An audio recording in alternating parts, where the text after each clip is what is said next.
This Let's is go. going to be start, bench, cut. Okay, so what we're going to do is we are going to take the three names that we all have been talking about. James Franklin, no longer the head coach at Penn State. Brian Kelly, no longer the head coach at LSU. And Billy Napier, no longer the head coach at Florida. And we are going to decide who we would start, who we would bench, and who we would cut. This is our football take on a very popular game. So I'll go with you first. I want to give me your logic on who you are starting. James Franklin. I know everybody's like, what? She doesn't know ball. She's crazy. He's so unclunched. You can't trust him. Blah, blah, blah. I understand that. But people, he's also a year removed from taking Penn State to the semifinals. They were the number 2 ranked team to start the season. They're still one of the best defenses in the nation. And he helped them get to that point. He gave that program, that team, over 11 seasons and gave them over 100 wins in that stretch. He turned that program around just like we saw him do the same at Vandy. I understand the record's not great against ranked teams. That's fine. I get it. They lost to Oregon, but they also took Oregon into double overtime, and that's the number 6 team in the country. The loss to UCLA, ugly. Uglier loss to Northwestern. I understand all of that, but if we're talking what other programs think of the current coaches in this cycle, I think programs will see the value and the upside in Franklin. It's not like, again, this is the unsexy pick to say you would start James Franklin because of all the sayings around him and how unclutch he is, but I'm starting James Franklin. So then who are you benching? Brian Kelly. Brian Kelly has to sit. Brian Kelly has to sit and think about how bad it is that they had to let him go for $54 million after he talked so much at length about how good this roster was. And they had the number 1 portal class in the country. They were one of the best rosters in the nation.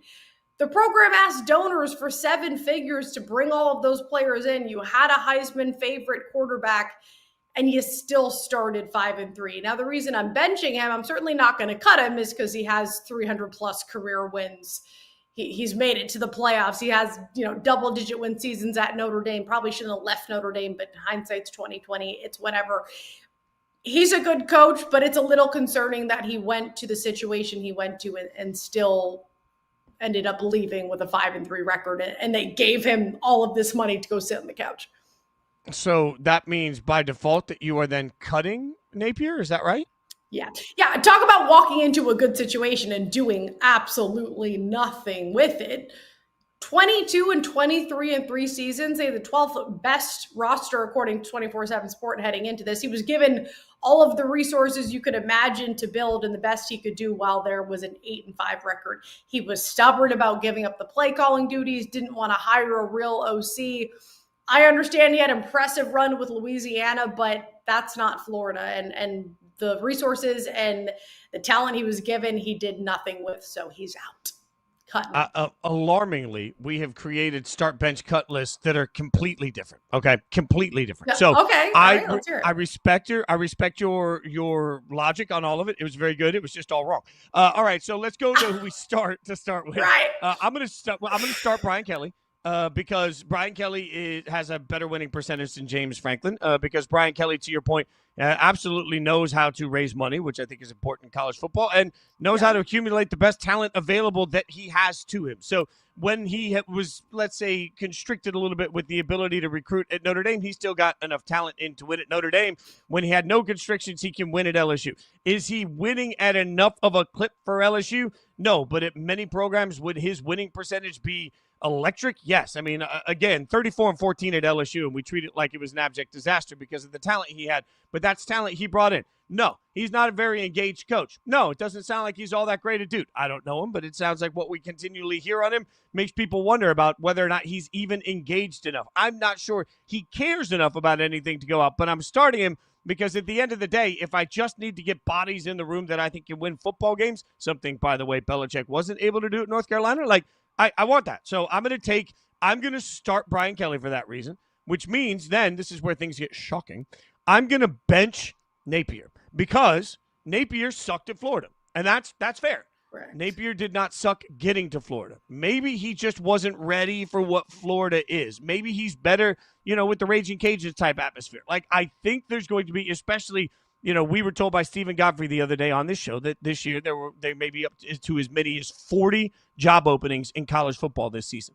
Billy Napier is a very good football coach. He may not be a great SEC football coach, but does that mean that he's not a good Big 12 football coach or ACC football coach? I don't know. I think there's still opportunity for Napier to take what he was doing with the Raging Cajuns and build on that a little bit. So while I don't think he's worthy of the Penn State type jobs in the world, I don't think that he gets cut all the way.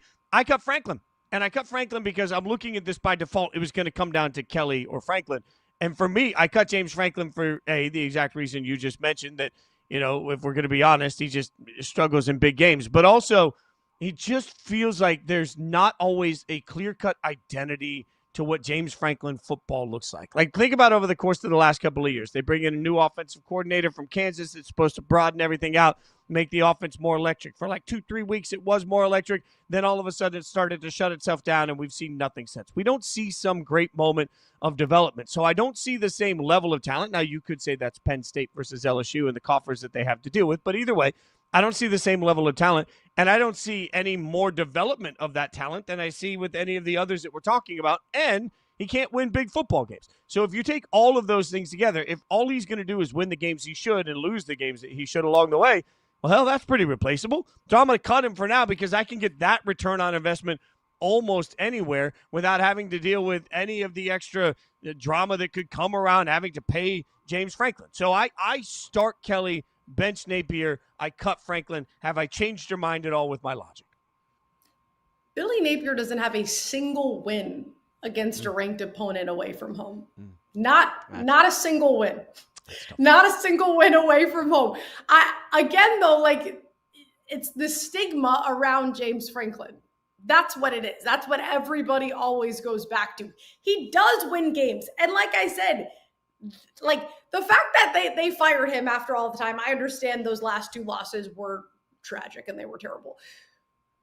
But you still kept it close, took it into double overtime against a good Oregon squad. Like, maybe the record's not as sexy as people want it to be, but he's still a good coach that can get regular season wins. I mean, we're talking about 3 coaches that were fired, by the way, and like given a lot of money. So this is very difficult to do, to say if we really want to start any of them, because there's a reason they're getting paid, $50 million to go play golf. But that would be mine. Is just, I think Billy Napier was, of the 3, the most upsetting with what he was given and what he has done outside of his time with Louisiana. I could probably buy that. I don't think Franklin would have more success at LSU than Brian Kelly did, because all of those big games, like, he doesn't beat good teams in the Big Ten. He'd be playing a lot of good teams in the SEC. Do I believe that James Franklin standing on the sideline at LSU would be better capable of beating Alabama than Brian Kelly was? No, I do not. And so then the only part of my question is, do I believe that Billy Napier could beat Wisconsin if he was the head coach at Penn State? Kind of do. Like, I don't think, like, that's where the hard part, and this sounds like I'm hating on Franklin. I just think that Franklin has been mid in everything that he's done. And yes, that led to a lot of wins with Penn State. But again, if a Penn State fan is going to tell me that James Franklin deserved to be fired because Penn State is such a great job, I would then turn around and say, if that's the case, why couldn't Billy Napier have that same level of success at Happy Valley? It's just the level of competition. They're like, beating the current iteration of Michigan State is not something I think you need a great coach to do. If you're Penn State, you shouldn't need a great coach to do. I'm not sure an interim coach couldn't do that. So in my mind, that's part of why I keep floating back to Franklin versus Napier. But you are right. Napier's done nothing to deserve any love outside of the state of Florida. That is a fair point. And all of those 3 guys who still do have good resumes are without a job. Bill Belichick, though, does he get a mulligan? Does he just get the season regardless and they bring him back? That's what I'm so curious about. Yeah, no, if Belichick were on this list, he would absolutely be my bench. I just think college football was never for Bill. I think college football. He would be your cut then. He would be your cut. Oh, yeah. Yeah, sorry, he'd be my cut. You said bench. Okay. Yeah, he'd be my cut. Yeah, he'd be my cut. He was never ready for the landscape of what college football is. It's just such a different beast. And part of it is that in the pros where you pick your players, you get multi-year contracts where you could just sort of work guys into being part of who you are as a culture and as a coach. In college, Yeah. every single year you're rebuilding that roster. I don't think that works. I mean, yeah, but they brought 70 new players in and all new staff. They completely turned around. I said from the start it was an absolute shocker when he decided to go to college. I never thought it was going to work. But I do think they give him the season because it's Bill Belichick.